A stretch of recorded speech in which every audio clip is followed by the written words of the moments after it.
आज हम बात करने जा रहे हैं पितृदेव के संबंध में। जो पितृ जो देव है, ये किस प्रकार से उस घर में रहने वाले जो व्यक्तियों को उसका फ़ायदा मिलता है, इस संबंध में आज हम चर्चा करेंगे। क्या पितृदेव जो है किसी भी घर में अगर संतुलित अवस्था में होने से उन व्यक्ति घर में जो रहने वाले जो व्यक्तियों को किस प्रकार से उनका मतलब जो आशीर्वाद है वो मिलना प्रारंभ हो जाता है। जब भी ये पितृदेव ऊर्जा अगर संतुलित अवस्था में होने से जो है हमें बुजुर्गों का आशीर्वाद है, पितरों का जो आशीर्वाद है हमको मिलना प्रारंभ हो जाता है। अगर जब ये पितृदेव बल जो है मजबूत होने से यम के जो नियम भी बदल जाते हैं। आकाश और पृथ्वी के बीच में अगर मान लो जो स्वर्ग है तो वो पितृदेव ऊर्जा अगर संतुलित है तो हमें जो पितरों का जो आशीर्वाद मिलना प्रारंभ हो जाता है। तो हमें एक स्वर्ग की भांति जो है हमको जो उस घर में रहने वाले व्यक्तियों को उनके जीवन में ये जीवन चलना प्रारंभ हो जाता है। तो हमें पितरों को हमेशा मजबूत, पितृ जो ऊर्जा बल को हमें हमेशा मजबूत रखना चाहिए। और जब भी यह ऊर्जा असंतुलन की स्थिति में होने से बहुत सारे ऐसे रोग हैं वो होना प्रारंभ हो जाता है। तो इसलिए हमें इस देव ऊर्जा को, इस देव बल को हमेशा मजबूत रखना चाहिए। यहाँ पे शौचालय कभी भी नहीं होना चाहिए। शौचालय बहुत नुकसान का कारक होता है और हमें अपने स्किल्ड, अगर ये देव ऊर्जा अगर संतुलित अवस्था में है, बल एक ये देव बल जो है संतुलित अवस्था में हो जाने से क्या होता है कि जो व्यक्तियों में ना हुनर जो है वो हुनर जो है वो तगड़ा होना चालू हो जाता है। लोगों के साथ जो रिलेशनशिप है वो मजबूत होना प्रारंभ हो जाता है। उन व्यक्ति में एक ठहराव होना प्रारंभ हो जाता है। बातों में गंभीरता होना चाहिए, वजन अगर इसको कहते हैं ना, किसी के बात में बहुत वजन है, एक ठहराव है।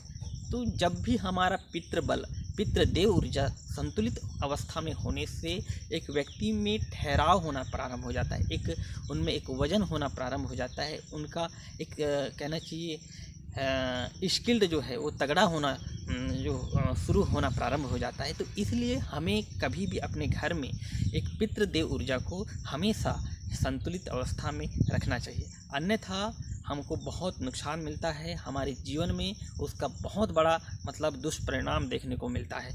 तो जब भी हम अपने घर में साउथ वेस्ट जो दिशा है ये पितरों का स्थान होता है, तो इस दिशा को हमेशा संतुलित रखना चाहिए। क्योंकि हमारे जीवन में जो भी लोगों से जुड़ाव या लोगों के साथ रिलेशनशिप एक अच्छा बनाने का काम हमें पितृ ऊर्जा पूर्वजों से ही हमको प्राप्त होता है। पूर्वजों का जो आशीर्वाद है हमको मिलना प्रारंभ हो जाता है। तो हमें जब किसी भी वंश को परंपरागत रूप से चलाने के लिए हमें पितरों का आशीर्वाद चाहिए। तो इसलिए जब भी हमें पितृ जो ऊर्जा है इसको हमेशा बैलेंस की स्थिति में रखना चाहिए।